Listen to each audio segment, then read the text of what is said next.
Boys and girls and boys, let's start with one more new important and beautiful topic and it is called as branch accounts of group 1. Is that okay?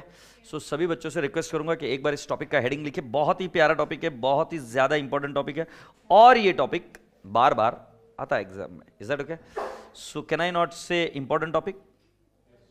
Okay, important topic के साथ साथ इस chapter में वो पूरी ताकत है कि इस पर क्वेश्चन पूछा जा सकता है right from 8 marks to 16 marks के आसपास पूरे मार्क्स पूछे जा सकते हैं. Is that okay? ऑलराइट. इस चैप्टर को करने के पहले इधर एक चीज और लिख दीजिए, divide and rule. Divide and rule. Now what do you mean by divide and rule? Divide and rule का मतलब यह है कि इस चैप्टर के टुकड़े करो और फिर इसके ऊपर कंट्रोल लेके आओ. बिना टुकड़े किए टॉपिक आपको हमेशा बड़ा लगेगा. और एक चीज, इस टॉपिक में वैरायटी ऑफ द एरियाज है. अभी जैसे एक पिछला पेपर हुआ बेटा नवंबर 2018 का, इस पेपर में क्या कांड हुआ मैं आपको बच्चों को बताता हूं. Students prepared for dissolution of partnership firm but did not prepare for maximum loss method and maximum loss method came for 20 marks. सीधा सा बात हो गया कि पेपर लॉस मतलब वो 20 मार्क के तो बैंड बज गई ना. उसी एंगल से इस टॉपिक को जब तुम करोगे तो ये टॉपिक छोटा नहीं है, बहुत लंबा टॉपिक है. So there would be areas wherein you will feel कि नहीं यार ये छोड़ देते, बाकी का करके जाते, कभी तो भी आता ही है. आता ही नहीं है, ऐसा नहीं. नेवर एवर टेस्ट आईसीआई फिर बैंड बजा देती है और कुछ ऐसा पूछती है कि वांदे हो जाएंगे. तो इस टॉपिक को करना है तो या तो पूरा या नहीं किया तो ठीक है, मतलब फिर ऑप्शन में छोड़ना है तो, क्योंकि फिर खाली पुकट कहीं कुछ आएगा करेगा वांदे हो जाएंगे तुम्हारे, है ना. Okay, so now boys and girls listen to me carefully. पहले ब्रांच अकाउंट के डिवीजन कर लेते. ब्रांच अकाउंट के डिवीजन कर लेते हैं. Before I go with branch account can I explain you little bit theory of this topic. Theory नहीं, history बोलूं. हिस्ट्री क्या है? हिस्ट्री ये है और प्रेजेंट ये है, फ्यूचर का पता नहीं. फ्यूचर भी मेजॉरिटी केस में यही है. हिस्ट्री ये कहती है कि इंसान पैसे का बहुत भूखा था. प्रेजेंट कहता है कि इंसान पैसे का भूखा है.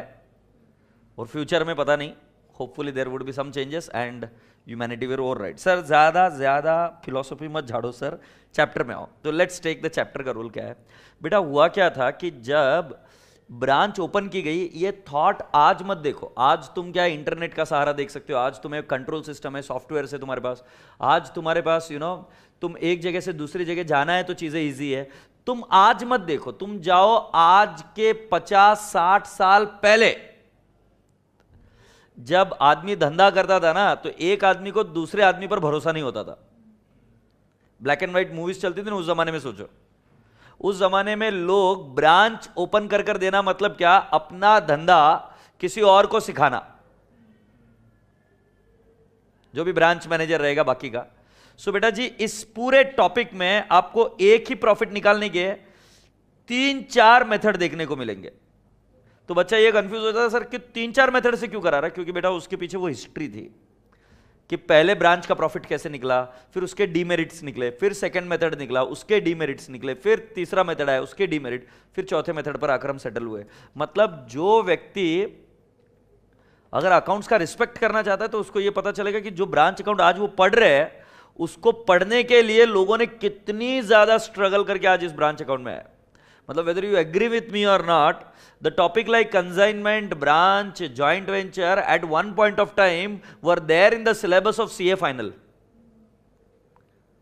which you are at this moment studying at CPT or foundation. So in the similar lines I am trying to tell you कि branch account जो है उसकी एक हिस्ट्री है. ये एक गो में ब्रांच अकाउंट जैसे आप पढ़ रहे हो आज के तारीख में वैसा नहीं था, उसके फेजेस है. और इंस्टीट्यूट का एकदम अच्छे से माहौल वाली चीज ये है कि उन्होंने हर एक मेथड को समझाया है और फिर आगे बढ़े, फिर और एक मेथड समझाया, फिर आगे बढ़े, फिर और एक मेथड बताया, फिर आगे बढ़े. Have you all understood? So मैं मेथड जाऊंगा तो कोई चिड़चिड़ नहीं करेगा. अब देखो तो तुमको समझने को मिल रहा है कि क्या क्या होता था, और नहीं तो फिर तो क्या है, जितना भी मोटिवेशन किया ऐसे टाइम पास है. सो ब्रांच 2 टाइप की होती है. एक होती है, लिखो मेरी, डिपेंडेंट ब्रांच, इंडिपेंडेंट ब्रांच.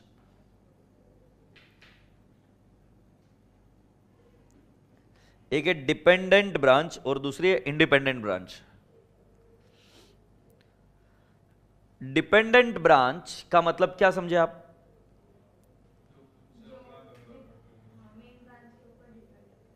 हाँ, वेरी गुड, मेन ब्रांच। ये सब बकवास है, इसीलिए लिख रहा हूं बकवास। जो तुमने बोला ना सर डिपेंडेंट मतलब जो एचओ पर डिपेंडेंट होते हैं, अबे झंडू बाम, ब्रांच का मतलब ही है कि इट विल बी डिपेंडेंट। तो फिर दूसरा ट्राइप ही नहीं आना चाहिए था, इंडिपेंडेंट। एक्चुअली डिपेंडेंट मतलब का समझ में आ रहा है क्या? Branch does not maintain separate books of accounts.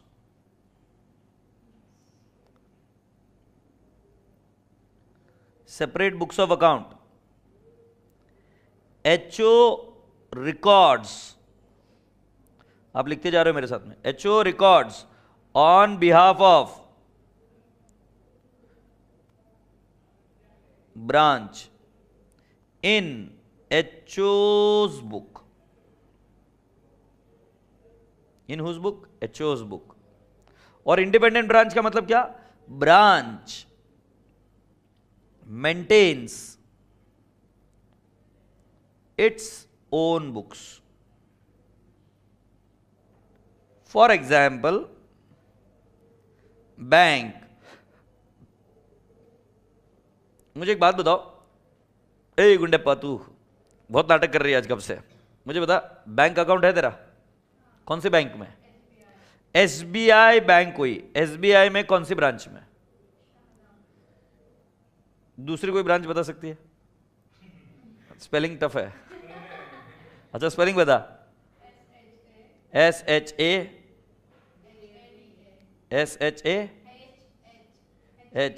हाँ, शादा। मेरा पता है कहां है?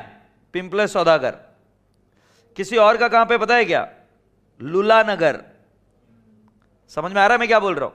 किसी और का होगा मार्केट यार्ड। इसका मतलब जब आप बोलते हो कि तुम्हारा अकाउंट कहां है, तो तुम क्या बोलते हो? मेरा अकाउंट इस ब्रांच में है। इसका मतलब ब्रांच अपने रिकॉर्ड्स खुद मेंटेन कर रही है। Have you all understood? So boys and girls, branch maintain its own books. और दूसरा कौन सा? Dependent branch. Branch does not maintain its own book. Who maintains the record on behalf of branch? HO. Have you all understood? अब बेटा जी लिखना शुरू कीजिए डिपेंडेंट ब्रांच। एग्जाम में क्वेश्चन सॉल्व करने के पहले ये चीज एक बार परख ले कि क्वेश्चन किस पर पूछा है, डिपेंडेंट ब्रांच या इंडिपेंडेंट ब्रांच। डिपेंडेंट ब्रांच के अंदर कुछ ये मेथड्स है। Debtors method, debtors method. दूसरा वाला है स्टॉक एंड डेटर्स मेथड। और तीसरा वाला है फाइनल अकाउंट मेथड।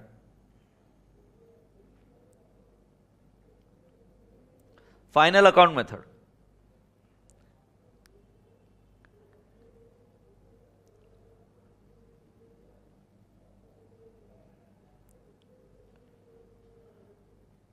दाबेली खाते हो?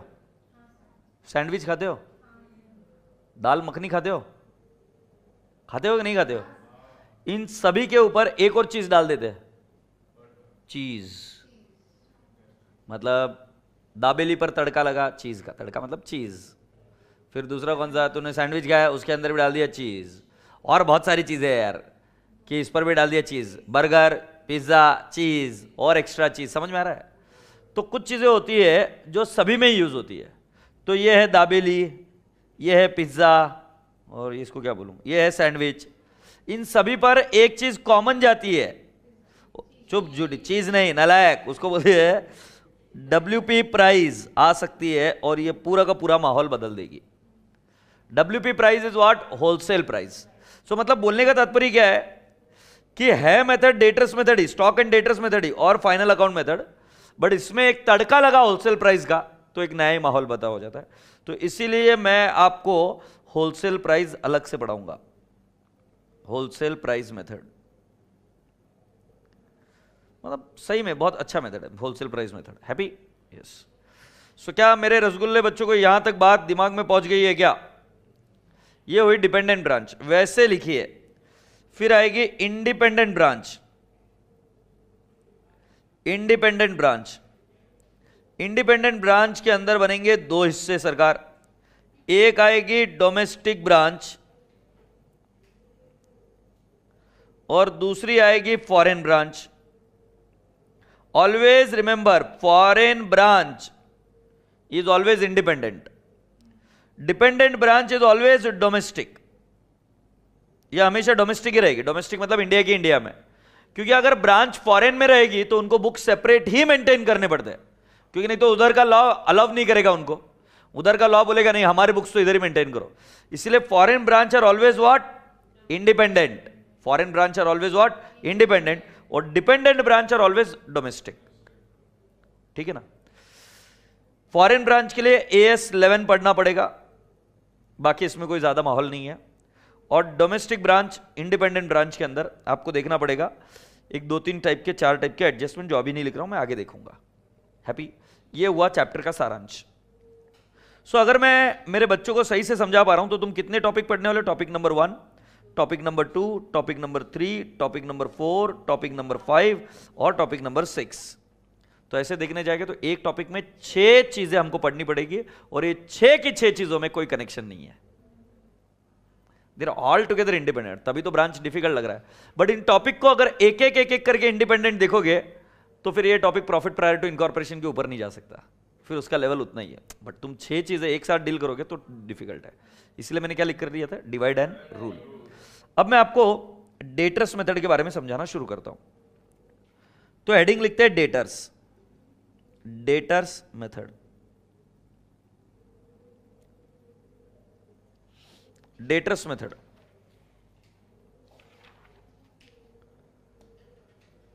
समझ रहे हो क्या तुम? यस, समझ गए मेरे रसगुल्ले बच्चे। ठीक है। डेटर्स मेथड बहुत प्यारा मेथड है। Generally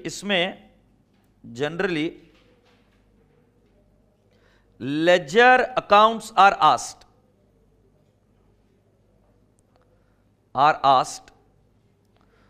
occasionally they will ask you what, journal entries. तो हम पहले जर्नल एंट्री करेंगे तभी हमको लेजर समझ में आता है। अब सुन रहे क्या?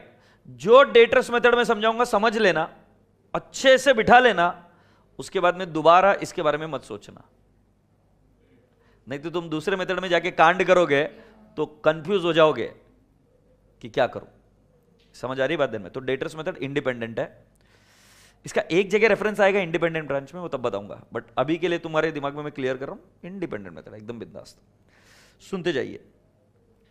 कॉन्सेप्ट क्या है इस मेथड का? एकदम सिंपल कॉन्सेप्ट। मतलब जो भी अपने पूर्वज थे ना, मतलब मां कसम एकदम स्मार्ट लोग थे, वो कहते हैं एक है HO, ठीक है, और एक है ब्रांच। एक काम कर लेते हैं, एक मैं हूं और एक है संतोष। ठीक है, समझ सकते हो ना? ये है आनंद। आनंद ने संतोष को पैसे दिए, नहीं उल्टा करेंगे, नहीं ठीक है अभी लिख दिया। हाँ, आनंद ने संतोष को पैसे दिए, दे दिए क्या भाई? अब आनंद की बैलेंस शीट में मैं बनाऊंगा संतोष अकाउंट। तो संतोष मेरा कौन बन गया? डेटर्स। सर संतोष के बुक्स में क्या बनाएंगे? नहीं, क्या बनाइए? हाँ, मैं भी वही दिखा रहा था, ठेंगा। थैंक यू, समझा कोई तो समझा। ये ठेंगा व्हाटएवर। संतोष कुछ नहीं बना रहा अपने बुक्स में, मैं बना रहा। किसके बुक्स में? आनंद के बुक्स में संतोष का अकाउंट, उसको क्या बोलेंगे? डेटर्स। मैंने संतोष को दिए 10,000, एंट्री हुई संतोष अकाउंट डेबिट टू कैश 10,000। संतोष सच्ची बताओ, उन 10,000 रुपए का क्या किया? 10,000 रुपए का क्या किया? जो भी तुम्हारे मन में आ रहा है बताओ, बोल जल्दी से, क्या किया? हाँ, कहां पे खर्चा किया? पार्टी में खर्चा किया है ना। इंस्टाग्राम पर बहुत फेमस है अभी संतोष भाई। हाँ, तो संतोष भाई ने, सुन तो लो, खर्चा कर दिया। क्या मैं ये एंट्री रिकॉर्ड करूंगा? मैं क्या बोल रहा हूं, मैंने संतोष को 10,000 रुपए दिए, वो क्या कर रहा है? I am not interested. Santosh ने मुझे वापस पैसा रिफंड किया, पैसा पे किया बाय कैश। मैंने संतोष को बोला मैंने तेरे को 10,000 दिया, तू अभी अगर मेरे को 11,000 दे रहा है, पांडे जी क्या हो गया? प्रॉफिट। कॉमन सेंस इस कॉन्सेप्ट से काम करता है। जब भी मैं कोई खर्चा करूंगा संतोष के लिए, मैं डेबिट कर दूंगा कि संतोष से पैसा आना है, जितना आ गया अगर वो ज्यादा आया प्रॉफिट, कम आया लॉस। सो इधर मैं दिखा दूंगा to profit.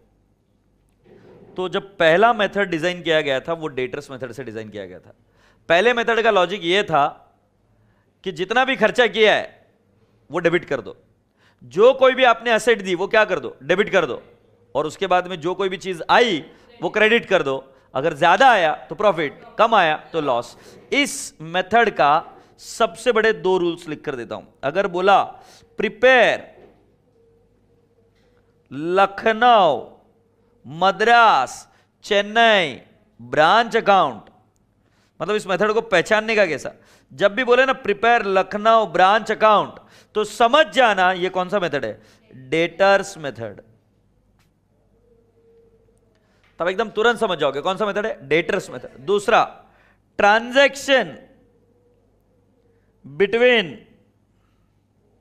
Branch and HO are only recorded and transaction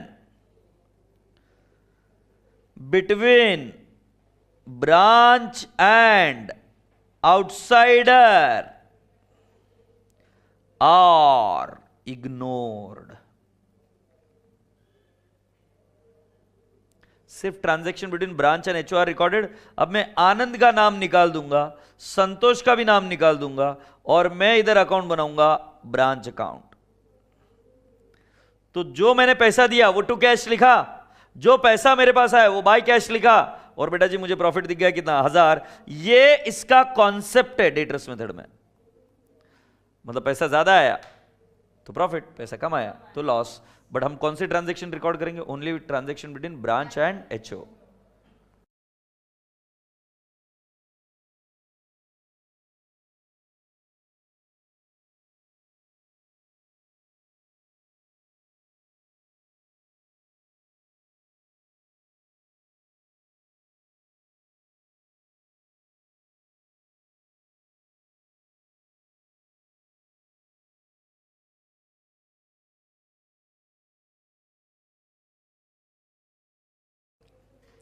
done done done, okay. अब मैं आपसे कुछ बताऊं, कुछ अकाउंट्स हम इसमें सीखेंगे। अकाउंट्स जो जो हमको बनाने पड़ते हैं वो कौन से देखो, सुनो। रेडी हो अभी आप यहां से? ये देखो, पहला अकाउंट होता है गुड्स सेंड टू ब्रांच। लिखते जाइए, गुड्स सेंड टू ब्रांच। दूसरा अकाउंट होता है बेटा जी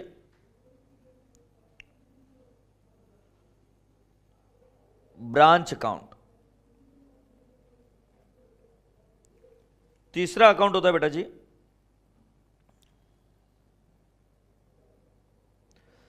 ब्रांच डेटर्स,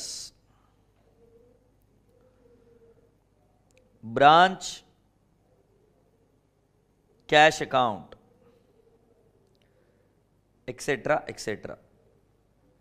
ठीक है, तो मैं आपको बता रहा हूं रियल लाइफ में सिर्फ ये 2 ही अकाउंट्स बनते हैं, और रियल लाइफ में ये बचे हुए जो कोई भी अकाउंट ये मेमोरेंडम बेसिस पर बनते हैं, मेमोरेंडम बेसिस।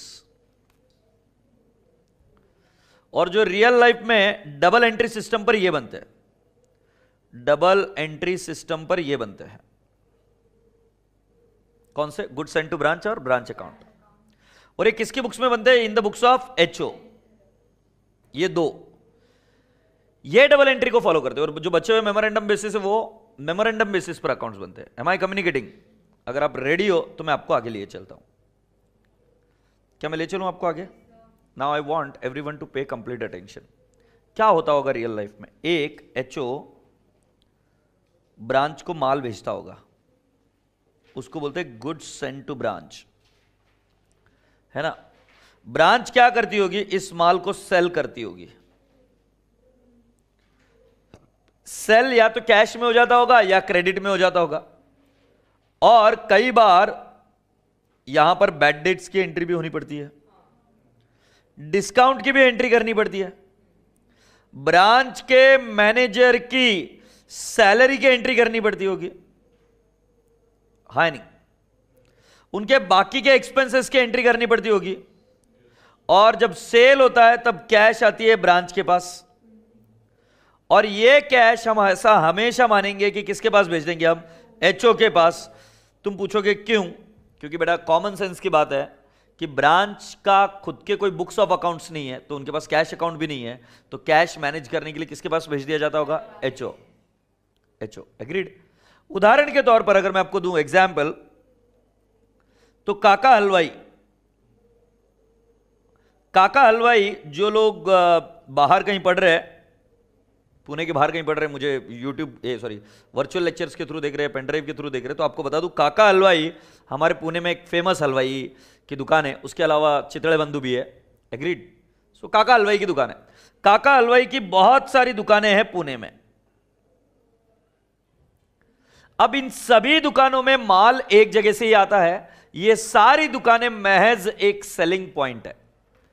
मतलब मैं पिंपले सौदागर में रहता हूं, तो मेरे लिए काका हलवाई पिंपले सौदागर में खुल गया, तो मुझे इजी होता है वहां से खरीदना, तो उन्होंने वहां पे दुकान खोल दी। बट माल सुबह सुबह पूरे पूना में एक ही जगह से डिस्ट्रीब्यूट होता है, और जो कैश कलेक्ट हुई जाती है वो भी सारी की सारी उसी दिन या अगले दिन डिपॉजिट कर दी जाती है एक सेंट्रलाइज्ड बैंक अकाउंट में, जो कि किसका है? एचओ का। सो जो मैं बोल रहा हूं branch 1, branch 2, branch 3, branch 4, branch 5, ये सारे कौन से पॉइंट्स है बेटा जी? सिर्फ सेलिंग पॉइंट्स है। अब इन प्रत्येक ब्रांचों में अपने अपने एक्सपेंसेस होते होंगे, सैलरी, कुछ डिस्काउंट दिया, बैड डेट, सेल हुआ, वगैरह वगैरह, और जो कैश कलेक्ट होती है वो कहां पे चली जाती है? एचओ के पास। मैं आपको दोबारा समझाने की कोशिश कर रहा हूं, आपको डेटर्स मेथड में सिर्फ transaction between HO and branch record करनी है। ब्रांच बाहर वालों के साथ क्या ट्रांजैक्शन कर रही है? इग्नोर। बट ब्रांच ये काम जरूर करती है कि जब कभी भी ब्रांच की कोई ट्रांजैक्शन हो जाती है तो वो ट्रांजैक्शन की एक समरी बनाकर, क्या बनाकर? समरी बनाकर एचओ को देती है, और एचओ उसके बेसिस पर रिकॉर्डिंग कर लेता है। डे टू डे बेसिस पर ये जब काम होता है ना तो बहुत इजीली हो जाता है। तुम सोच रहे होंगे साल के एंड में बेचता है, ऐसा नहीं, रियल लाइफ में डे टू डे बेसिस पर हो जाता है। से यस। वैसे तुमने ऐसे कई सारे लेबोरेटरीज भी देखे होंगे पूना में, लेबोरेटरी, डॉक्टर लाल पैथ लैब, इनके बहुत अलग अलग अलग अलग जगह सेंटर है, बट रिपोर्ट तुम्हें कलेक्ट करना है, कहीं से भी कलेक्ट कर लो, तुम पैसे कहीं पर भी दो। मतलब मैं यहां पर आया सिटी में आज, और मैंने ब्लड सैंपल सिटी में दे दिया क्योंकि मैं सिटी में था, और मुझे रिपोर्ट कलेक्ट करनी है मेरे घर के नजदीक में, वहां से जाके कलेक्ट कर सकता हूं। पैसे यहां दिए, कलेक्ट वहां से किया, चलता है। क्यों? रिपोर्ट उनके कंप्यूटर सॉफ्टवेयर में प्रिंट आउट निकाल कर दे देंगे। तुम्हें समझ में आ रहा है क्या? तो वहां पर भी कैश का सेटलमेंट, सारी सेटलमेंट सेंट्रलाइज्ड है, अकाउंटिंग। तो transaction between branch and outsider आपको इग्नोर करनी है, ये बात ध्यान में रखना। क्यों इग्नोर करनी है, धीरे धीरे पता करते हैं। अभी क्या मैं आपके दिमाग में बैठा पाया क्या क्या करेंगे? Transaction between branch and outsider will be ignored, ठीक है? अब जरा ध्यान से सुनो, सुन रही है ना? एचओ के ट्रायल बैलेंस में बहुत सारे अकाउंट है, सैलरी, वेजेस, परचेसेस, ठीक है, सेल्स, इलेक्ट्रिसिटी, और न जाने कौन से अकाउंट, बैड डेट्स वगैरह वगैरह। बट जब भी आपको इलेक्ट्रिसिटी बिल पे करना है ब्रांच का, तुम इलेक्ट्रिसिटी शब्द नहीं यूज करोगे, क्योंकि इलेक्ट्रिसिटी शब्द यूज करते ही बेटा वो हिट कर जाएगा एचओ के खुद के पर्सनल एक्सपेंस को। अरे काय को ब्रा, हाँ वेरी गुड बेटा। अगर मैं तुमको एक बात बताऊं, आनंद है और ये संतोष है, एंड संतोष, मैं संतोष को बोलता हूं, नहीं मैं क्या बोलेगा, संतोष मेरे को बोला, संतोष मेरे को बोलता है सर एक काम करो ना, वो पिंपले सौदागर में मेरा एक दोस्त है, उसको ये जाके फूल देके आ जाना ना, आप वहां पे नजदीक रहते हो, आप देके आ जाओ। सपोज मान लो मैं देके आया, तो क्या मैं एंट्री ऐसे करूंगा क्या? ऐसे करूंगा क्या? Gift to cash, it will be reason of my divorce sir. गलत accounting can be reason of your divorce. Why? My wife is a CA, she will see gift दिया, किसको दिया? मेरे को तो लाकर नहीं दिया कभी, हाँ या ना? मैंने लिया, गिफ्ट लिया, उसने बोला मेरे को सर पूरा चॉकलेट बॉक्स, टेडी बियर भी चाहिए और हार्ट शेप भी चाहिए, मैंने सब कुछ किया, खरीद के लेकर जाके दिया, संतोष ने बोला तो। बट अगर मैंने गिफ्ट टू कैश बोला तो मेरी वाइफ जब मेरे ट्रायल बैलेंस को और मेरे फाइनेंशियल स्टेटमेंट्स को देखेगी तो बोलेगी किसको गिफ्ट दिया। मैंने गलती क्या की? गिफ्ट देना गलती नहीं था, जो एंट्री की वो गलती हुई, क्योंकि ये खर्चा मेरा नहीं है। It will hit my P&L account if it goes like this. तो मुझे एंट्री क्या करनी चाहिए थी? संतोष, संतोष से पैसा आना है टू कैश। तो तुम मुझे और एक प्रॉमिस करो, जब जब तुम ब्रांच के लिए खर्चा करोगे, तुम ना इलेक्ट्रिसिटी अकाउंट के पास ध्यान दोगे, ना सैलरी के पास, ना वेजेस के पास, ना पेटी कैश एक्सपेंसेस, ना बैड डेट्स, ना डिस्काउंट, कुछ नहीं रे। तुम एक ही अकाउंट को जानते हो, उसका नाम क्या है? ब्रांच। तो अपनी एंट्री कैसे होगी? Branch to cash. जैसे मैं संतोष के लिए कोई भी खर्चा करूंगा, वो जो कुछ भी बोलेगा, सही गलत व्हाटएवर, मुझे क्या लेना देना है, मैं एंट्री कर दूंगा Santosh to cash. Are you understanding? So with this broad smile on your face, you are all expected to come down on page number 9. Page number 9.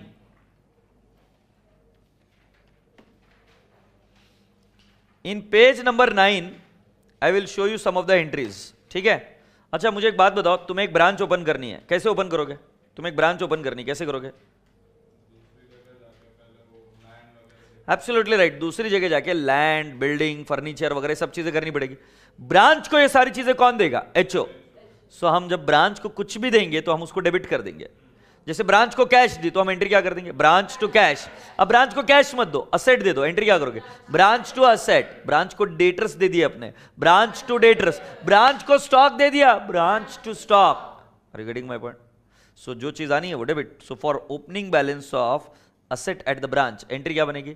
Branch to individual asset, जो जो असेट्स दी। Yes और no? बेटा वैसे ही मैं बताऊं, liability भी तो दे सकते हैं हम। सो लाइबिलिटी अगर हम देंगे तो क्या एंट्री करेंगे? Liability to branch. Agreed? So ये देखो बेटा, ब्रांच लाइबिलिटीज टू ब्रांच, मतलब ये ब्रांच को क्या हो जाएगा? क्रेडिट। अब कुछ बच्चे बहुत होशियार होते हैं, मतलब बचपन से एकदम माहौल होशियार रहते हैं। सर लाइबिलिटी को तो क्रेडिट बैलेंस होता है ना सर, आप डेबिट कर रहे हो। सुनो सुनो सुनो सुनो, मैं बता तो दूं तुमको, ये ब्रांच अकाउंट ऐसे बनेगा। सो ब्रांच अकाउंट में असेट डेबिट साइड में आ गई, और असेट को डेबिट बैलेंस होता है, और लाइबिलिटी क्रेडिट साइड में आनी चाहिए, आ गई। सो ये ओपनिंग बैलेंस इधर आएगा। तो बता दो क्लोजिंग बैलेंसेस कहां पे आएंगे? उल्टे साइड में।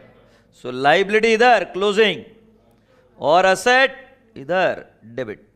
ये पता है क्या? अज्यूम कर रहे हैं, अरे क्लोजिंग है, अज्यूम कर रहे हैं हम कि ये ब्रांच चल रही है कई सालों से, तो कई सालों से चल रही, तो पिछले साल की असेट डेबिट बैलेंस में, और पिछले साल की लाइबिलिटीज क्रेडिट साइड में, उसको ओपनिंग बैलेंस बोलेंगे। और जो क्लोजिंग असेट्स और लाइबिलिटीज है, असेट को होता है डेबिट बैलेंस, ओपनिंग रहा तो डेबिट में, क्लोजिंग रहा तो क्रेडिट में, और लाइबिलिटी को होता है क्रेडिट बैलेंस, ओपनिंग रहा तो क्रेडिट में, क्लोजिंग रहा तो डेबिट में। से यस। अब करंट ईयर में आप जो कुछ भी करोगे खर्चा, क्या करोगे? You will send some goods.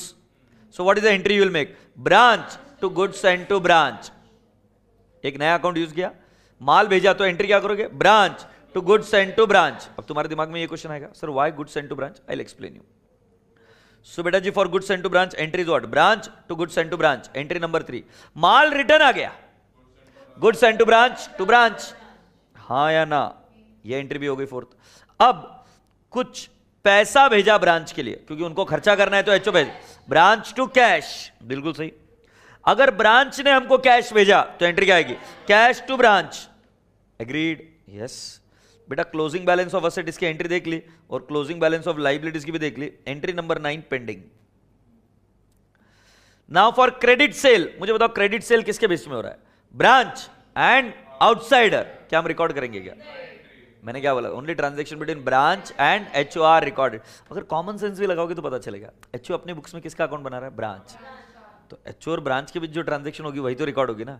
तो ब्रांच और आउटसाइडर की ट्रांजैक्शन इग्नोर की जाएगी। यही इस मेथड का डीमेरिट है, क्योंकि इससे ये पता नहीं चल पाता था पुराने जमाने में कि ब्रांच कुछ फ्रॉड कर रही है क्या।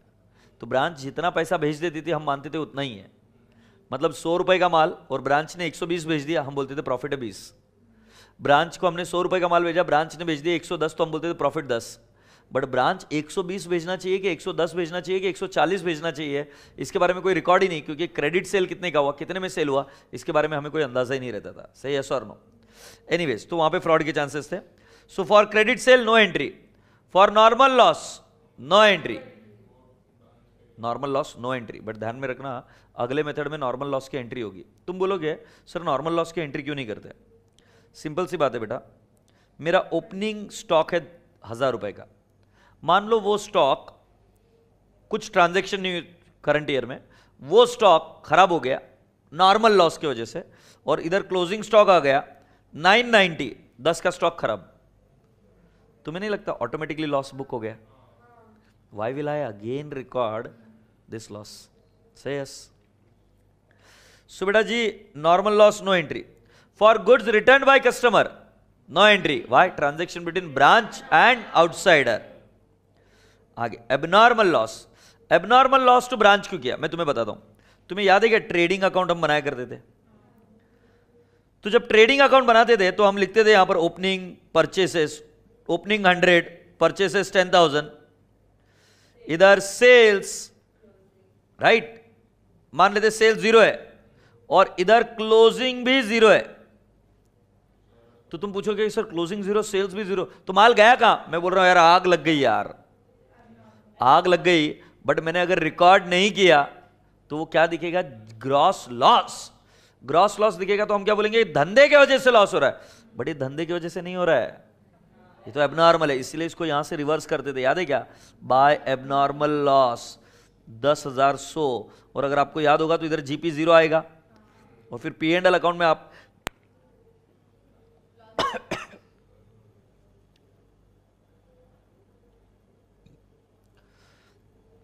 पी एंड एल अकाउंट में आप एबनॉर्मल लॉस लिखते थे कितने? 10,100, और इंश्योरेंस क्लेम मिलता तो माइनस करते थे। क्या आपको समझ में आया क्या? ओपनिंग परचेसेस, सेल्स हुआ नहीं, क्लोजिंग कुछ नहीं, तो क्या लिखेंगे? एबनॉर्मल लॉस, और एबनॉर्मल लॉस कहां हिट कराएंगे? P and L account, debit side. Say yes? कोई व्यथा, कोई शंका, कोई कुशंका? All is well? कोई query? Can we go ahead? Girls and boys and girls, ये कहां तक स्टोरी हो गई अपनी है? 10,100 तक की होगी। ऑल राइट्स, तो ये एबनॉर्मल लॉस टू ब्रांच समझ में आया क्यों? क्योंकि बेटा मैं ब्रांच में भी क्या करने की कोशिश कर रहा हूं, ये मान लो ये ब्रांच है, राइट, 1000 रुपए का माल है, क्लोजिंग स्टॉक 0 है, तो माल गया कहां? तो मैंने बोला ब्रांच की गलती नहीं थी, आग लग गई। तो फिर मुझे क्या करना पड़ेगा? एबनॉर्मल लॉस यहां से निकालना पड़ेगा। क्रेडिट किया मतलब क्या कर दिया? निकाल दिया।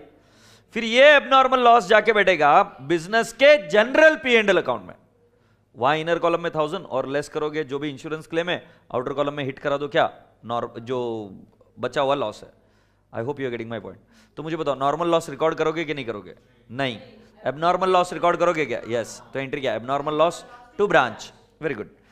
अच्छा, जब पैसा मिलेगा तो एंट्री क्या करोगे? एबनॉर्मल लॉस को रिवर्स करोगे, इंश्योरेंस क्लेम जितना पैसा मिला वो, और हिट कहां मारेगा?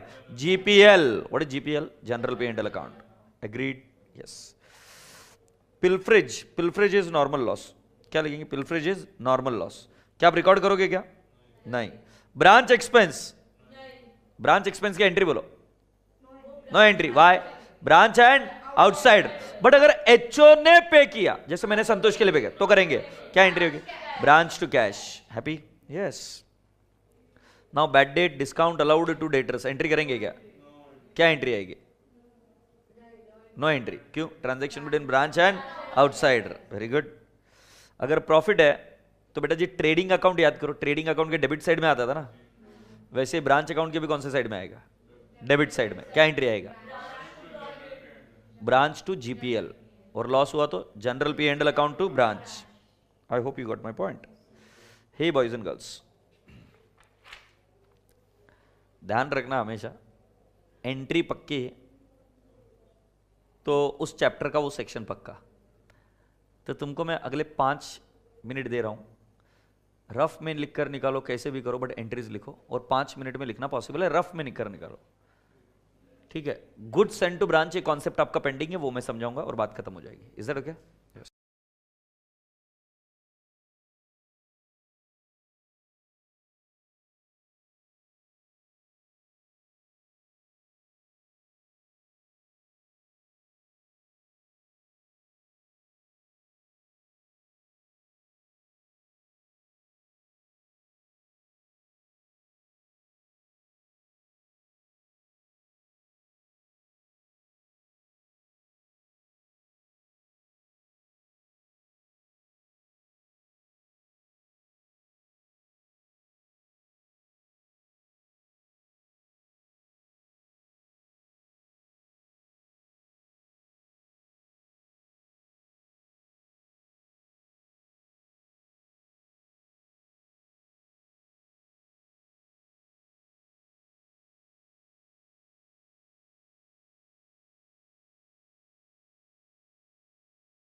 ऑलराइट, तो क्या अभी हम एक बार एंट्रीज चेक कर लेंगे क्या? सारी एंट्रीज आती है क्या?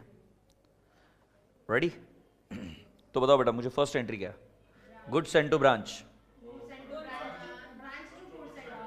Branch to goods and to branch, stock, branch stock, opening, opening अगर होगा, हाँ तो डेबिट साइड मतलब एंट्री क्या होगी? Branch to stock, branch to stock, अच्छा branch debtors opening balance, branch to debtors. Okay, तो मैं अभी आपको एक ट्रिक बताता हूं, एंट्रीज याद रखने की ट्रिक, मतलब एग्जाम में कुछ भी पूछे तो भी आपको ट्रिक हेल्प कर जाएगी, ठीक है? पूरी क्लास, पूरी क्लास, अगर मैं आपके सामने ब्रांच अकाउंट बनाऊं, ये किसके बुक्स में बन रहा है? एचओ। तो जब भी एग्जामिनर बोले prepare Lucknow branch account, Madurai branch, Bangalore branch, ऐसा बोले प्रिपेयर ब्रांच अकाउंट, तो समझ जाना ये डेटर्स मेथड है। अब इधर मैं लिखूंगा to opening stock, to opening debtors जो ब्रांच पर है, टू ओपनिंग फर्नीचर, हाँ या नहीं, टू ब्रांच कैश। तो एंट्री ऐसे बनती है बेटा, branch to stock account, branch to branch debtors, branch to furniture account, branch to branch cash, और बाय ओपनिंग क्रेडिटर्स। ये एंट्री ऐसे बनती है, मतलब साइक्लिकल वे में एंट्री बनती है, मतलब एंट्री नहीं भी आ रही, लेजर अकाउंट आ रहा है, एंट्री बन जाएगी। So creditors to what? Branch, फिर नेक्स्ट गुड्स सेंड किए, सो हमारी एंट्री क्या आएगी? To goods send to branch, entry क्या आएगी बेटा जी? Branch to goods send to branch. Goods return, तो एंट्री क्या आएगी? By goods send to branch, ये रिटर्न्स। इधर रिटर्न वर्ड नहीं आएगा, वर्ड तो गुड्स सेंड टू ब्रांच आएगा। तुम बोलोगे बट सर रिटर्न है ना, नहीं, क्योंकि अकाउंट तो गुड्स सेंड टू ब्रांच का ही बना है ना, तो रिवर्स भी वही अकाउंट होगा। सो एंट्री क्या? Goods send, so branch to goods send to branch. Goods return, नया अकाउंट नहीं बनाने का, उसी अकाउंट को रिवर्स करना, तो एंट्री क्या आएगी? Goods send to branch account. समझ में आ रहा है? अब gave money to branch for salary, for wages, for electricity, for admin expenses. तो बेटा इधर मैं लिखूंगा टू कैश, अंडरलाइन कर लिखूंगा wages, salary, admin expense etcetera. But बेटा जी आपको ध्यान में रखना है कि जैसे ही तुमने वर्ड वेजेस यूज किया, it will hit HO's wages account. तुमने ब्रांच के लिए वेजेस दिए, तो एंट्री क्या है? इसीलिए टू वेजेस लिखा। कुछ टीचर्स कराते हैं टू वेजेस लिख दिया, क्या फर्क पड़ता है? मैं बोल रहा हूं मिस्टेक है, मार्क्स कटने चाहिए, क्योंकि बच्चे को समझ में नहीं आ रहा, पोस्टिंग वेजेस को नहीं जानी चाहिए, पोस्टिंग जानी चाहिए कैश को। तो एंट्री क्या? Branch to cash. समझ में आ रहा है? अब नॉर्मल ब्रांच ने हमको कैश भेजा, तो हम एंट्री क्या करेंगे? By cash. अब कैश किस लिए भेजा? तो सेल्स के लिए, सेल किया तो कैश आई। अरे भाई ब्रांच के पास कैश कहां से आएगी? माल बेचेंगे तो कैश आएगी वो। या कलेक्शन फ्रॉम डेटर्स, से यस। सो बेटा जी एंट्री क्या हुई? कैश टू ब्रांच, किसी भी कारण से कैश ब्रांच ने एचओ को दी होगी, तो एचओ क्या बोलेगा? मेरे पास कैश आई। कैश कहां से आई? To branch. Agreed. Next, normal loss not recorded, abnormal loss, तो हम क्या लिखेंगे? By abnormal loss. बेटा क्लेम मिला, उसकी एंट्री होगी क्या? नहीं, उसका इंपैक्ट पी एंड एल में जाता है। सो एंट्री क्या बनी तुम्हारी? ये वापिस एबनॉर्मल लॉस टू ब्रांच, से यस। ओके मेरे रसगुल्ले बच्चों, अब क्या लिखोगे? Bye closing balance. Closing balance किसका? असेट, स्टॉक वगैरह वगैरह वगैरह। तो असेट्स की जगह पे स्टॉक लिख दूं,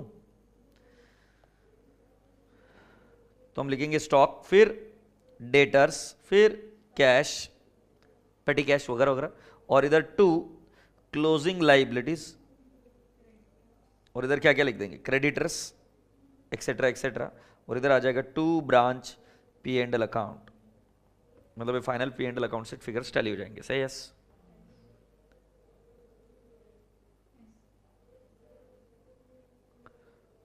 हरिवंश राय, समझ में आएगी बात सर में? सो अभी transaction between branch and outsider is not recorded, इससे ये क्लियर रहेगा कि साला भेंडी, उसकी ट्रांजैक्शन रिकॉर्ड नहीं करनी, मतलब क्या क्या रिकॉर्ड होगा ये पता चल गया। अब रिकॉर्ड करते वक्त हमें यूज करने के लिए ज्यादा अकाउंट हेड नहीं मिलते, हमें यूज करने के लिए ब्रांच के खर्चों के लिए ब्रांच के लिए कुछ भी एक्सपेंस किया, कुछ भी पैसा दिया, कुछ भी किया, ब्रांच टू कैश, ब्रांच से कुछ भी आया सो कैश टू ब्रांच, किस वजह से आया वो नहीं लिखते हम, और यही इसका डीमेरिट है। अब बेटा अगर तुमने ध्यान से देखा होगा तो तुम्हारे पास स्टॉक अकाउंट है opening, debtors account, furniture account, branch cash, creditors, वैसे क्लोजिंग बैलेंस भी है। पर बेटा जी इसके रिकॉर्ड तो हम मेंटेन करते ही नहीं, इसके रिकॉर्ड तो हम मेंटेन कर ही नहीं रहे ना, कहां कर रहे क्या, नहीं। तो बेटा हमको ओपनिंग क्लोजिंग हमको कहां से पता चलता है, तो बेटा ब्रांच मेंटेन करती होगी। तो ब्रांच कैसे मेंटेन करती है, डबल एंट्री सिस्टम पर नहीं, मेमोरेंडम बेसिस पर, कच्चा। मतलब सोचो काका हलवाई की एक ब्रांच ने उधार में माल बेचा, तो लिख कर रखेंगे ना कि इस आदमी को इतना माल बेचा, इतने पैसे आए, इतने और आने बाकी है। अबे हो नहीं, तो जब तुम उधार में बेचते हो तो तुम उसके बारे में लिख कर रखते हो। सो बेटा जी मेमोरेंडम अकाउंट बनते हैं stock account, memorandum debtors account बनते हैं, और वैसे मेमोरेंडम कैश अकाउंट और पता नहीं और जो जो अकाउंट बनाने बना लो। बट तुम्हें मेमोरेंडम का मतलब समझ में आता है क्या, रफ वर्क। गुड़िया तू कभी किसी को पैसे देती है क्या, कि लेती है, दोनों करती है, देती है, किसको पैसे दिए बेटा, नाम बता सकती है इफ यू डोंट माइंड, मतलब इफ यू फील। हाँ पूजा, पूजा को कितने रुपए दिए आपने, पूजा को 200 रुपए दिए। अच्छा मुझे एक बात बताओ, तुम्हारे लिए भी खर्चा करती हो, अच्छा तुम पूरा हिसाब मेंटेन करती हो, अच्छा तुम हिसाब मेंटेन नहीं करती हो। देखो हाँ ये नलायक अभी क्या बोलेगी, मैं ज्योतिषी हूं, अभी देखना मैं बता दूंगा ये क्या करती है, ये हिसाब मेंटेन नहीं करती है, पैसा आता है खर्चा करती है। बट जैसे ही ये पूजा को देती है मोबाइल में या कोई बुक में जाके लिख देती है कि पूजा को 200 रुपए दिए इस तारीख को, और कारण क्या था, मे बी मूवी देखने गए थे या उसका खाने का पैसा था या वगैरह वगैरह वगैरह, ये चीज हम लिख कर रखते हैं। मतलब ये मेमोरेंडम बेसिस पर ही तो पूजा का अकाउंट बना रही है ना, सारे रिकॉर्ड्स मेंटेन नहीं कर रही है, बट जिसकी जरूरत है उसके अकाउंट। अब तुम ये मत पूछो कि किसकी जरूरत है, it can be any account she would like to prepare it, yes और नो। तुम भी तुम्हारे लाइफ में ऐसे करते रहे होंगे, जब तुम्हें अकाउंटिंग मालूम भी नहीं थी तब भी तुम ये काम करते थे, पता है। That is the beauty of accounts, नहीं कि मतलब जिस आदमी को अकाउंटिंग नहीं भी आता है बट उसको ये समझ में आता है कि भाई क्या अकाउंट मेंटेन करके, हाँ ठीक है वो अकाउंट जैसे अकाउंट नहीं मेंटेन करता होगा बट लिख कर तो रखता है ना, इस आदमी से इतने रुपए आने हैं वगैरह वगैरह वगैरह। तो वैसे बेटा स्टॉक अकाउंट और डेटर्स अकाउंट के बैलेंसेस हमें ब्रांच भेजती है। तुम अगर पेज नंबर 1 पर देखोगे तो मैंने ऐसा 6.3 पर देखोगे, पेज नंबर 6.3 पर देखोगे, बस हम क्लोज है, काका हलवाई नाम की मैंने एक ये बनाई है, और काका हलवाई के अलग अलग जगह पे सेंटर मैंने आपको मार्क करके दिए उसमें, हाँ या नहीं। तो मैं तुम्हें बताऊं क्या ये क्या होता है, काका हलवाई की बुक्स में बनेगा ब्रांच अकाउंट,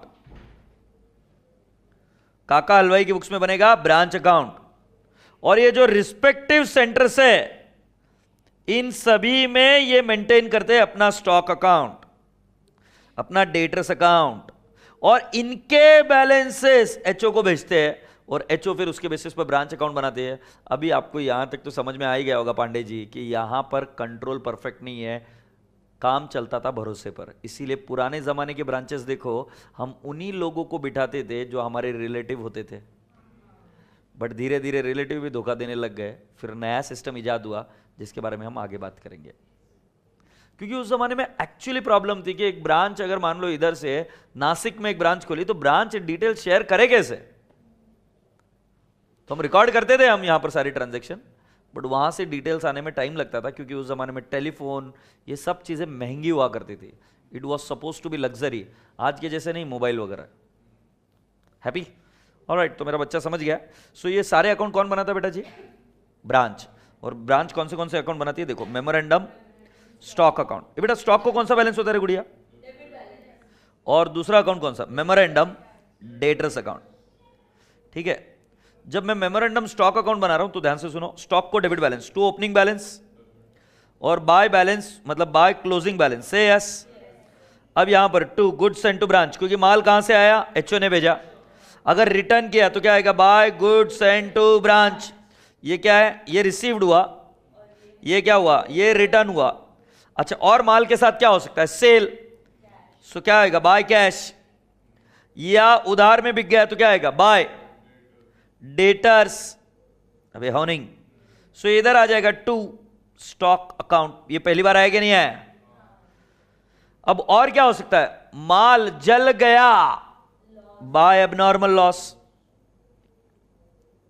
माल नॉर्मल लॉस हो गया, ए झंडू बाम, मैंने बोला ब्रांच में रिकॉर्ड नहीं करेंगे, एक थप्पड़ लगाओ ना, अलग छुरी गाय छाप। अच्छा क्या है, ये देख इधर 100 रुपए का माल है, 10 रुपए का नॉर्मल लॉस हो गया, तो इधर 90 आएगा ना। अबे किसी भी तरीके से स्टॉक को कम करना पड़ेगा ना, नहीं तो कम होगा कैसे। मान ले इधर एंट्री नहीं कर रहे अपन, किसकी 10 की एंट्री नहीं कर रहे, तो स्टॉक कितना दिखना चाहिए, 100 ही दिखेगा। बाबू ब्रांच अकाउंट में normal loss is not recorded. Stock account बनाएंगे तो कॉस्टिंग में बिन कार्ड वगैरह सब सीखे ना। अगर स्टॉक जाएगा तो एग्जिट मराना पड़ेगा उसको, नॉर्मल लॉस भी लिखना पड़ेगा। अमा करतेगा, वो उधर नहीं रिकॉर्ड करते, but correct value of stock if you want you will have to record it. Say yes. तुम्हें पता एक पप्पू था, तुम्हें तो पता ही होगा, तुम क्या है, बहुत यंग जनरेशन, बहुत शार्प है। एक पप्पू था, ठीक है। तो पप्पू कैसी बातें करता था, देखो पप्पू कैसी बातें करता था। एक पप्पू था, पप्पू बोलता था कि सर मेरे पास 100 रुपए का माल है, 100 रुपए का माल है, और मैंने कितने में बेच दिया, 110 में बेच दिया। चुप, झूठी। वो पप्पू क्या बोलता था, मम्मा स्टॉक नेगेटिव हो गया है। ये स्टॉक अकाउंट है ना, 100 रुपए का माल 110 में बेचा, पप्पू क्या बोलता था, स्टॉक नेगेटिव हो गया है। ये पप्पू थिंकिंग। अब तुम्हारी थिंकिंग देखते हैं। 100 रुपए का माल, बेटा ये स्टॉक अकाउंट में प्रॉफिट नहीं निकालने का है, खजूर का क्या है हो गया आज, प्रॉफिट कौन निकाल रहा है, स्टॉक अकाउंट बना रहे हो ना। 100 का माल 110 में गया, स्टॉक नेगेटिव हो गया मम्मा। पप्पू, स्टॉक 100 रुपए का है तो उसमें क्रेडिट 110 नहीं किया करते बेटा, 100 ही करते हैं। मतलब स्टॉक अकाउंट अगर तुमने बनाया कॉस्ट पर तो एग्जिट भी कॉस्ट पर ही मराओगे, और अगर स्टॉक अकाउंट बनाया आईपी पर तो एग्जिट भी आईपी पर बनाओगे। मतलब 100 आया 100 गया, या 110 आया 110 गया, ये लॉजिक से अकाउंट चलेगा। मतलब एट कॉस्ट या IP, but it can never be एक जगह पे कॉस्ट और इधर तर सेलिंग प्राइस। पेपर लई सोपा होता सर, सगळं करून आलोय आणि बाळ एवढी मोठी बशी परात वर घेऊन आलाय। समझ आ रही बात ध्यान में? This is all hopeless things. I hope I made a lot of sense. So this account will either be made at cost, that is debit and exit, that is debit and credit both at cost, or at IP or at WP. अभी तक मैंने समझा नहीं IP WP क्या है, but ऐसा assume करके आ रहा हूँ कि तुम ग्रुप 1 हुआ होगा तुम्हारा थोड़ा बहुत, तो उससे पता होगा। IP is issue price, WP is wholesale price. जिस पर भी होगा उस पर ही एंट्री और एग्जिट दोनों ही होंगे। अब डेटर्स टू स्टॉक अकाउंट है, टू ओपनिंग बैलेंस भी तो आएगा, बाय क्लोजिंग बैलेंस। बोलो ना यार, ये टू स्टॉक अकाउंट ये क्रेडिट सेल है ना। अच्छा अब मुझे बताओ, माल बेच दिया, वापस रिटर्न भी तो आ सकता है। सो बाय स्टॉक, अबे हो नहीं तो इधर ओके आ गया क्या, गुड्स रिटर्न। अच्छा गुड्स रिटर्न नहीं, ब्रांच डेटर्स लिखना पड़ेगा ना। ओ भाई साहब समझ में आ रहा है क्या, वापिस माल इधर आ गया। नेक्स्ट पैसा मिल गया तो बाय कैश, पैसा नहीं मिला by bank. Say yes, by bad debts, by discount, by BR. By BR भी तो हो सकता है, और अगर मान लो ये डिसऑनर हो गया सो टू बैंक भी तो हो सकता है, right? Yes, very good. So all this things you have understood कि अगर बीआर डिस्काउंट हो, सॉरी बीआर डिसऑनर हुआ तो कहां पे आएगा, डेबिट साइड में। I hope you are getting my point. Agreed? So with this it shall tally. ये कौन सा मेथड सीखे आप? Debtors method. और इसमें ये कौन सा अकाउंट सिखा रहा हूं मैं आपको? मेमोरेंडम, स्टॉक और डेटर्स मेथड। मेमोरेंडम स्टॉक और memorandum debtors method. Agreed? So आप सभी लोगों से अभी रिक्वेस्ट है, come down to the page number 6.7 6.7, और यहां पर मैंने आपको सिखाया ब्रांच अकाउंट। यस और नो? यहां पर 2 और ये सब चीजें बराबर से देख लो, 2 कहां पर लिख रहा हूं मैं, उसको पोस्टिंग जाएगी, और जो नीचे रेंट, रेट्स, पेटी कैश वगैरह सारी चीजें लिखती है उसको पोस्टिंग नहीं जाती है। उसके नीचे यहां पर आप लिखोगे transaction between branch and HO are only recorded. ये बात हो गई बेटा क्लियर। दूसरी चीज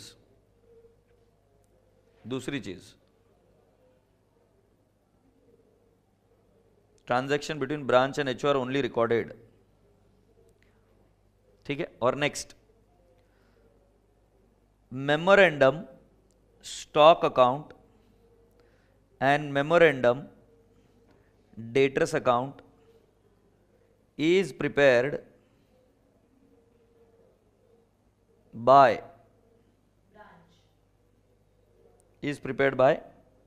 branch, ठीक है। और वो कैसे बनाने का मैंने आपको बताया, ठीक है।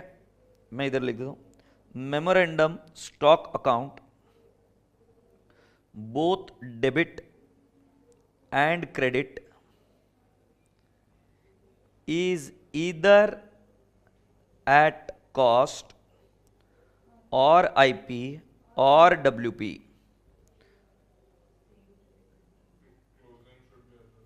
सेम मेमोरेंडम स्टॉक अकाउंट, ठीक है। सो अभी मैं सभी लोगों से रिक्वेस्ट क्या कर रहा हूं, जो मैंने मेमोरेंडम स्टॉक और डेटर्स अकाउंट बनाया वो इधर एक बार बना लीजिए, फिर मैं और एक कॉन्सेप्ट सिखाऊंगा और उसके बाद में हम प्रॉब्लम की तरफ जा सकते हैं। मेमोरेंडम स्टॉक एट कॉस्ट और IP,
can we go ahead? All right. Now I am teaching the last part of the story, which is again very important. If you don't find space here, then you will find space at page number 8. तो वहां पर कर देना, ठीक है। Now I am going to teach you one more important point, which is again very important. देखो, at cost मतलब क्या? Goods sent at cost. This is one logic, ठीक है।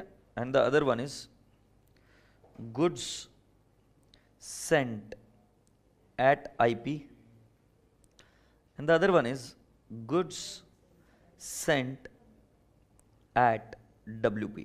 So first let me explain you what does that mean. 100 रुपए का माल C when it goes at or it is sent at 100 only, good sent, it is at cost. But when 100 rupees का माल is sent at 120 नको, I will write down 130. So then that means the goods are sent at IP. This is cost and this is IP.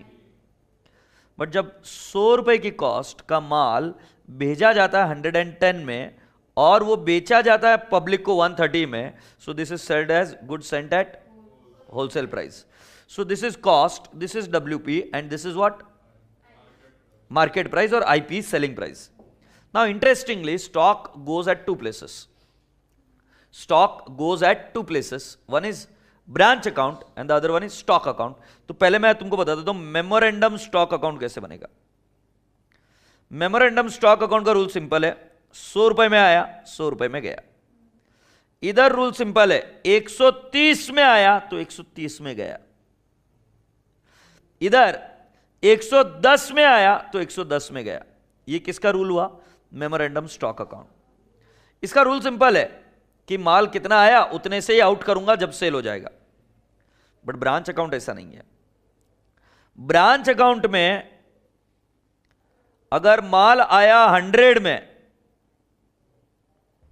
Good sent to branch ऐसे लिखते हैं ना तुम, good sent to branch, they are sending it at cost and it is sold at 130. Let's take an example, it is sold at 130. So बेटा जी can I not write down by cash oblique bank 30, I will show profit 30. वही लिखा ना नालायक को 130. दूसरा वाला, when I prepare a branch account here in this concept, I'll write down goods sent to branch 130 because हमें जो माल मिला 130 से मिला है. चलान जो बना है वो 130 का बना है, 100 का नहीं. कॉस्ट बताता ही नहीं. काका हलवाई आज के तारीख में रस मलाई भेजता है तो उसकी कॉस्ट नहीं बताता है, बोलता है इतने में बेच. तो अब यहां पर by cash oblique bank sale 130, तो बेटा ये ब्रांच तो कभी प्रॉफिट रिफ्लेक्ट करेगी ही नहीं. हाँ या ना. So whenever goods are sent at IP, you should first reverse the loading. You should first reverse the loading. So क्या लिखोगे, by goods sent to branch 30. क्यों लोडिंग रिवर्स करते हो समझ में आया. Now you might wonder and ask me, sir फिर branch को पता चल जाएगा ना. नहीं, ये सारी ट्रांजैक्शन किसकी बुक्स में हो रही है, HO. अच्छा तुम मुझे जानती हो, तुम मुझे नहीं जानती हो, तुम मुझे जानते हो. अच्छा तुम्हें पता है मेरे बुक्स में कितना प्रॉफिट है. एग्जैक्टली तो अगर मैं मेरे बुक्स में क्या एंट्री कर रहा हूं क्या नहीं कर रहा हूं, ब्रांच को इस चीज के बारे में पता नहीं चलेगा. तो ऐसा नहीं सोचने का कि सर ब्रांच को पता चल जाएगा. Branch will never know it, क्योंकि ये सारी चीजें किसके बुक्स में चल रही, अपने बुक्स में. अच्छा दूसरा एक और देख लेते. अगर मैंने यहां पर ब्रांच अकाउंट बनाया जबकि होलसेल प्राइस पर है, सो माल किस पर आया, गुड सेंट टू ब्रांच कितने में, 110, और सेल कितने में होगा 130. तो बेटा इसमें लोडिंग रिवर्स नहीं करना, क्योंकि इसमें आपको क्या मिल जाएगा, प्रॉफिट मिल ही जाएगा. बट रिमेंबर, जो माल आना जाना होता है HO और ब्रांच के बीच में, तब लोडिंग वर्ड यूज करने का, और जब क्लोजिंग स्टॉक बच जाता है तब वर्ड यूज करने का स्टॉक रिजर्व. क्योंकि स्टॉक को हम आर्टिफिशियली कम करने की कोशिश करते हैं, उसको हम क्या कहते हैं, स्टॉक रिजर्व. तो स्टॉक रिजर्व की एंट्री कैसे होती है, क्यों होती है, वो हम आगे देखेंगे. बट रिमेंबर कि किसमें लोडिंग रिवर्स होती है. सो एट कॉस्ट लोडिंग का सवाल ही नहीं, at IP reverse the loading, at WP do not reverse the loading, क्योंकि आप प्रॉफिट कैलकुलेट कर सकते हो एट होलसेल प्राइस पर. ये एट WP है, ये एट IP है, और ये एट कॉस्ट है. तो हर एक केस में ये वाला फिगर तो सेलिंग प्राइस ही होगा, और लोडिंग रिवर्स होती है जब when the goods are sent at IP और सेलिंग प्राइस, MRP भी बोल सकते हो. लिख लो बेटा जी.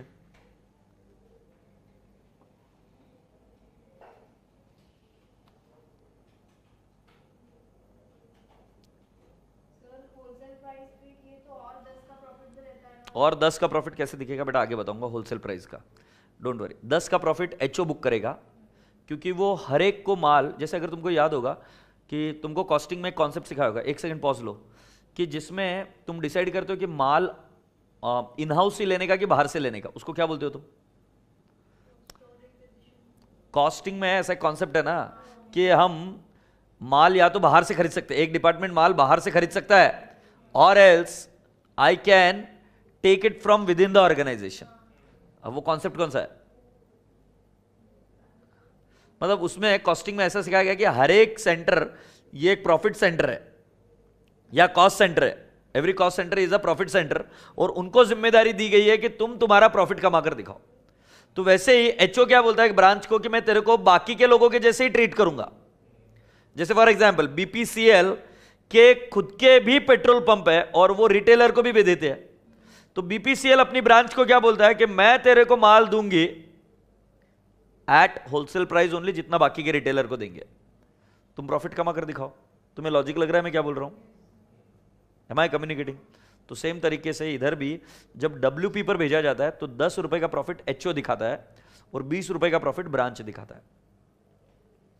बट स्टॉक रिजर्व की एंट्री होगी क्योंकि stock will be shown at a higher loaded price, so stock reserve की एंट्री होती है लास्ट में। Is that okay? Yes, please wind it up.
ठीक है, alright, so let's go on.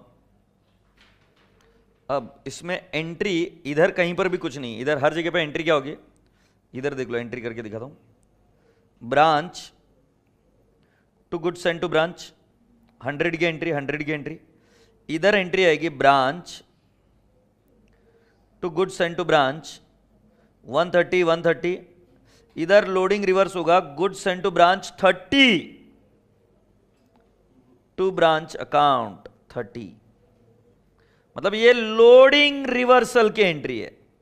माल भेजा आईपी पर तो एंट्री क्या? Branch to goods and to branch. फिर जब लोडिंग रिवर्स करना है तो एंट्री क्या आएगी? Goods and to branch to branch. इधर तो लोडिंग रिवर्स होती नहीं, तो इधर एंट्री क्या है? Branch to goods and to branch कितना? 110, 110। तो तुमको ये क्वेश्चन बहुत बार आता होगा इसमें और इसमें, बच्चों को आता है रेगुलर बैच में। साला सर एक केस में लोडिंग रिवर्स करता है, दूसरे वाले केस में नहीं करता है, क्यों नहीं करता है? उसका कॉन्सेप्ट ये है, आईपी में प्रॉफिट निकाल ही नहीं सकते तुम, क्या पोजीशन है पता ही नहीं कर सकते, because the goods are sold also at IP, but in case when the goods are sold at WP, in that case you can calculate the profit और लॉस। से यस और no? Yes, I hope you're getting my point. If you have got any query, let me know. Have you all understood this? अब एक last concept रह गया था तुम्हारा कि sir goods and to branch क्या होता है। तो ये मैं सिर्फ कॉन्सेप्ट बता रहा हूं, उसके बाद में तुम्हारे डिपेंडेंट ब्रांच तो समझ लो कि तुम कर लोगे आराम से। जितने क्लैरिटीली कॉन्सेप्ट समझ में आते हैं उतने आसानी से हम कर लेंगे, क्योंकि हर जगह कॉन्सेप्ट वही रहेगा, सिर्फ उसके अकाउंटिंग ट्रीटमेंट अलग अलग करना है। अब सुनो जरा ध्यान से बेटा, ये मान लो एचओ का ट्रेडिंग अकाउंट है। किसका है बेटा? एचओ का। सो एचओ का ट्रेडिंग अकाउंट है, तो उसमें क्या होता है एक्चुअली, तो हम लिखते हैं इधर टू, क्या लिखते हैं? परचेसेस। मान लो माल बाय किया 1000, ये एचओ के ट्रेडिंग अकाउंट में या तो माल सेल हो सकता है, नहीं तो क्लोजिंग स्टॉक रहना चाहिए। इसके अलावा माल के साथ कुछ भी किया तो तुमको रिवर्स करना पड़ता है। याद है गुड्स विड्रॉन, तो तुम ड्राइंग्स लिखते थे क्रेडिट में, क्योंकि माल को सेल के अलावा कुछ भी किया ना तो ट्रेडिंग को रिवर्स करो। एबनॉर्मल लॉस रिवर्स करते थे। Goods distributed as free sample trading के क्रेडिट में लिखते थे और पी&एल के डेबिट में लिखते थे। सेम लॉजिक, मैंने ये माल बेचा नहीं है तो मैं क्या लिखूंगा? By goods sent to branch 1000। ये एक्चुअली ऐसा होता है। तो इधर बाय क्लोजिंग स्टॉक कितना आएगा? नील। फिर ये माल यहां से घुसता है गुड्स सेंट टू ब्रांच में, कितने में घुसता है? इधर टू ट्रेडिंग। ये तुमको लास्ट में सिखाई गई होगी एंट्री, ये सिखाई गई होगी बट लास्ट में। फिर ये गुड्स सेंट टू ब्रांच में कितना है? 1000। But goods sent to branch बोलता है मैं ये माल तो भेज रहा हूं कहीं पर, तो पहला ट्रेडिंग से रिवर्स, और कहां गया? गुड्स सेंट टू ब्रांच में। गुड्स सेंट टू ब्रांच में घुसा और यहां से निकला और कहां गया? बाय ब्रांच अकाउंट में। कितने में? Let's assume 1200। ये आईपी है। सो बेटा जी ब्रांच अकाउंट ओपन करके अभी मैंने बताया था, सो इधर क्या आ जाएगा? To goods sent to branch, कितना आ जाएगा? 1200। बट बेटा ये बिकेगा भी कितने में? 1200 में। इसलिए मैंने क्या बोला? Loading reverse. सो रिवर्स करने का भी तरीका मैंने ऐसे ही बताया था, by goods sent to branch 200, तो इधर आएगा टू ब्रांच अकाउंट 200। सो तुम्हें पता है गुड्स सेंट टू ब्रांच किसका काम करता है? वो ट्रेडिंग अकाउंट और ब्रांच अकाउंट में एक कनेक्शन का पॉइंट का काम करता है। कैसे कनेक्शन के पॉइंट का काम करता है? देखो, ट्रेडिंग में माल एट कॉस्ट आया। अब तुम्हारे को बचपन से रूल समझाया गया कि माल सेल हुआ तो सेलिंग प्राइस पर ले, नहीं तो trading account will start reflecting the profit. तो अगर माल सेल नहीं किया, तुमने ब्रांच को ही भेजा है, तो you should not show profit. तो मैंने उसको 1000 से बाहर निकाला। 1000 से बाहर निकालकर गुड्स सेंट टू ब्रांच में डाला 1000, बट वहां से एग्जिट मार के निकला कितने में? 1200। एग्रीड। सो वहां से एग्जिट मार के 1200 ब्रांच को डेबिट हुआ, बट इसमें लोडिंग थी तो लोडिंग रिवर्स किया गुड्स सेंट टू ब्रांच, और goods sent to branch tally हो गया। अब दूसरा एक देख लेते। माल भेजा किस पर?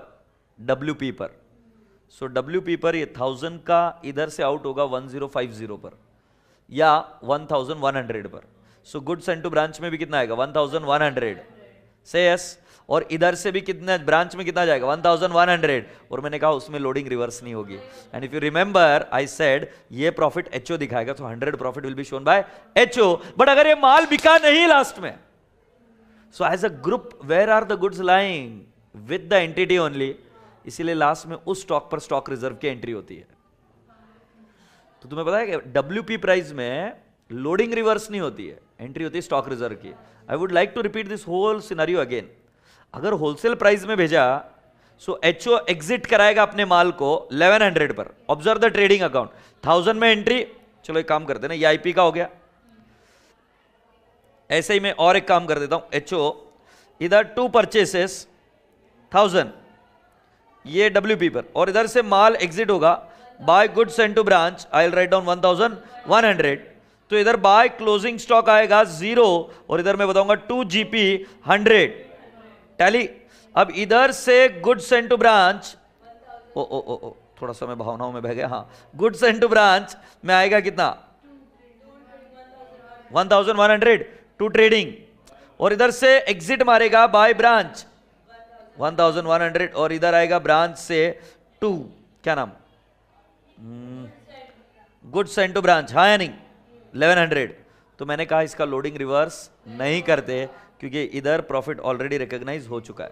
अब ये सेल हुआ 1200 में, तो ब्रांच प्रॉफिट दिखाएगी 200, प्रॉफिट इज रियलाइज्ड, हाँ या नहीं? अगर सेल कर दिया तो। बट बेटा जी सेल नहीं हुआ, सो इधर क्या दिखेगा? By branch, by balance carried down 1100। तुम्हें पता है क्या? From the entity's point of view, HO has already recognise the profit.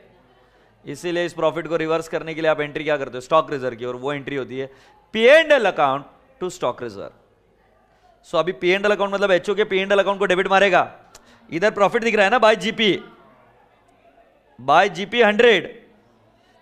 अभी मेरी नेक्स्ट एंट्री क्या होगी, P and L to stock reserve. So बेटा इधर टू स्टॉक रिजर्व लिखते याद आ रहा है क्या आपको, तो ये प्रॉफिट नलिफाई हो गया। तो बेटा डब्ल्यूपी प्राइस में सिर्फ स्टॉक रिजर्व की एंट्री होती है, आईपी में लोडिंग रिवर्स होती है और स्टॉक रिजर्व की भी एंट्री होती है, और कॉस्ट में तो गुड्स कॉस्ट पर ही है, तो उसमें कोई लोडिंग नहीं कोई स्टॉक रिजर्व नहीं। तो क्या एक बार पूछ लूं, आईपी में लोडिंग की एंट्री रिवर्स होती है और स्टॉक रिजर्व की भी एंट्री आएगी, और इसके अंदर क्या करेंगे, कॉस्ट में कुछ भी नहीं, ना लोडिंग ना स्टॉक रिजर्व, और डब्ल्यूपी प्राइस में लोडिंग की एंट्री नहीं होती, स्टॉक रिजर्व की एंट्री होती। अब मैं तुम्हारे चेहरे पर और एक क्वेश्चन मार्क देख रहा हूं, सर स्टॉक रिजर्व की एंट्री कैसे होती है, अगले मेथड में सिखाऊंगा, स्टॉक एंड डेटर्स मेथड में, और आप समझ जाओगे। बट अभी लॉजिक्स क्लियर है तुम्हें कि फ्लो कैसा हो रहा है, okay good. If you want to write it down you can write it down, this is at IP, this is at WP.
Stock reserve की एंट्री, कुछ बच्चों को यह भी कंफ्यूजन था कि वो स्टॉक से रूट होती है, इनफैक्ट वो स्टॉक से रूट कभी नहीं होती है, वो रूट होती है by P and L account.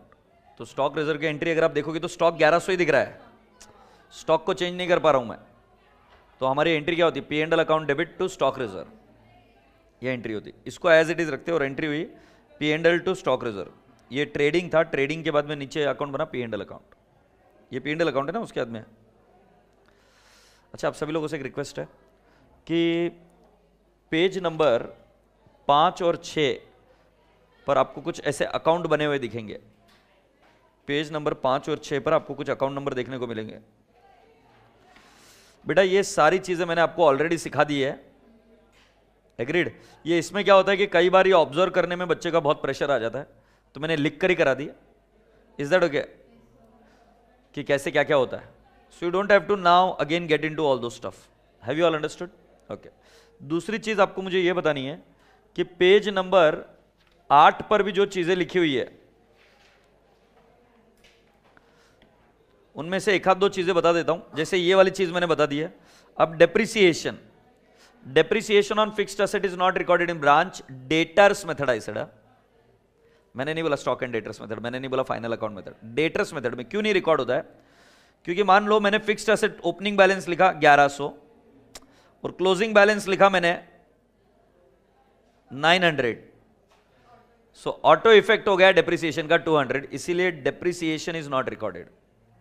ये ध्यान में रखना। डेटर्स मेथड है, only specific debtors method. Stock and debtors में रिकॉर्ड होता है और फाइनल अकाउंट में भी होगा और उसके बाद में इंडिपेंडेंट ब्रांच में भी होगा, सिर्फ डेटर्स मेथड में नहीं रिकॉर्ड होता। Petty cash expenses paid by branch, transaction between branch and outsider not recorded. Shortage और surplus of stock next method में मैं आपको सिखाऊंगा, बट शॉर्टेज और सरप्लस हम कौन से मेथड में रिकॉर्ड नहीं करेंगे? डेटर्स मेथड में रिकॉर्ड नहीं करेंगे। प्रॉफिट और loss on sale of fixed asset भी हम रिकॉर्ड नहीं करेंगे। Now will ask me why. Suppose goods आए 1000 के, सॉरी हमारे पास फिक्स्ड एसेट थी 1000 की। If I sell it at 1200, that 1200 cash will be sent to what? HO. So अपन इधर क्या लिखेंगे? बाय कैश 1200, से यस और नो। सो बेटा जी जो प्रॉफिट है 200 का वो ऑटोमेटिकली रिकॉर्ड हो जाता है। I would like to repeat again, profit और loss on sale of fixed asset is not recorded in debtors method, stock and debtors वगैरह में होता है। Purchase by branch, transaction between branch and outsider not recorded. और abnormal losses ये record किया जाता है और वो कैसे एडजस्टेड फिगर पर होता है, तो ये हमने ऑलरेडी पढ़ लिया है, से यस और नो। ठीक है, अभी मेरी बात सुनो बेटा ध्यान से। इसके बाद में हम ब्रेक ले रहे हैं।